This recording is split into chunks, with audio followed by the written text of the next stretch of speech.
સુરત મહાનગરપાલિકાની ચૂંટણીના જંગમ વરાછાના ધારાસભ્ય કુમાર કાનાડીએ મોરચો સંભાળ્યો। સતત પાટીદાર વિસ્તારમાં રાત દિવસ કરી રહ્યા છે અને પ્રચાર અને 5 વર્ષ સુધી ભ્રષ્ટાચારના કાંડ કર્યા, હવે સુંદરકાંડ કરી છે। 5 વર્ષ સુધી ભ્રષ્ટાચારના કાંડ કર્યા, હવે સુંદરકાંડ કરે છે અને કુમાર કાનાડીના સતત વિપક્ષ પર પ્રહાર કરી રહ્યા છે। વિધવા બહેનો પાસેથી 25,000ના ઉઘરાણા કરતા ખચકાતા નથી અને પાટીદાર વિસ્તારમાં પ્રચાર દરમિયાન તેમણે વિપક્ષી નેતાઓ પર પ્રહાર કર્યા। રેશન કાર્ડની દુકાને જઈ ધમકાવી 2,000નો રૂપિયો નક્કી કરનારા આ લાચાર અને વિધવા બહેનને ઘર જઈ ધમકાવી અને ઘર ચલાવવા માટે 2 માળ બાંધતી હોય છે તેની પાસેથી 25,000 રૂપિયાની ઉઘરાણી કરનારા હલકા લોકોને તમારે મત દેવા છે। કાનાડીએ આક્ષેપ કર્યા કે 5 વર્ષ સુધી ભ્રષ્ટાચારના કાંડ કરનારા લોકો હવે મત મેળવવા માટે સુંદરકાંડના પાઠ કરી રહ્યા છે।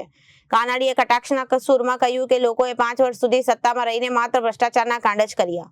તેઓ હવે ચૂંટણી આવતા સુંદરકાંડ આયોજનો કરી રહ્યા છે અને જનતા વધુ જાણે છે કે આ ભક્તિ નથી પણ મતના લોભમાં કરાતો દેખાડો છે। રંગ બદલાતા આવા કાચિંડાઓને હવે જનતાએ પાઠ ભણાવવાનો સમય આવી ગયો છે। રેશન કાર્ડની દુકાને જાય તો આમ ફોટો કરે છે, તો તેમ ફોટો કરે છે, ધમકાવે અને 2,000નો રૂપિયો નક્કી થઈ જાય એટલે દુકાન હારામારી હાલવા મળે।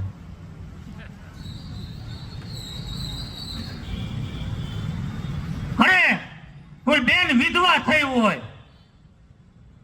એના સગા સંબંધી મિત્રો એ બેનને એમ કે બેન તારે હવે કોઈ આધાર નથી, છોકરા ભણે છે, તારે ઘર ચલાવવાનું છે, અમે તને વ્યવસ્થા કરી આપીએ પૈસાની, તું 2 માળ લઈ લે, તારે ભાડાની આવક થઈ જાય, તારું ઘર ચાલે, તારા છોકરા ભણે।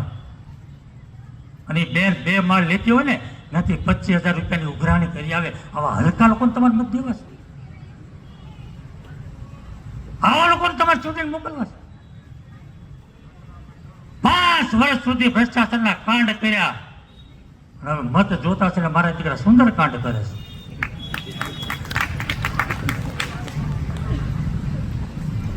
રંગ બદલતા કાચિંડાઓને તમારે ઓળખવા પડે। રામ મંદિરનો વિરોધ કોને કર્યો હતો ભાઈ? આ દેશમાં રામ મંદિરની જરૂર નથી એવું કોને કીધું હતું? 370ની કલમ ના કાઢવી એવી વાત કોણ કરતું હતું? સાધુ સંતોને ગાળો દેવી, કથા કરનારને ગાળો દે, કથા સાંભળનારને ગાળો દે, કથાકારોને ગાળો દેવી, કથા સાંભળવી, કથા કરવી પૈસાનો સમયનો બગાડ છે, આ વાત કોણ કરતું હતું? અને રામ મંદિરનો વિરોધ કરે, કથાનો વિરોધ કરે, સાધુ સંતોનો વિરોધ કરે, અમને કોઈ વાંધો નથી। એની ઈચ્છા હોય, એની માનસિકતા હોય, એના જે કઈ વિચારો હોય તો વિરોધ કરે તો અમને કોઈ વાંધો નથી। પણ હવે મત માગવા આવ્યા છો તો મંદિરે શું કામ જાઓ છો? સાધુ સંતોના પગમાં શું કામ પડો છો? રામનવમી શું કામ ઉજવો છો? હનુમાન જયંતી શું કામ ઉજવો છો? મત માગવા માટે રંગ બદલે છે, આવા લોકોને આપણે મત આપવાના છે? આવા લોકોને આપવાના? રિપોર્ટર અરવિંદ રાઠોડ, જન આદેશ ન્યૂઝ, સુરત।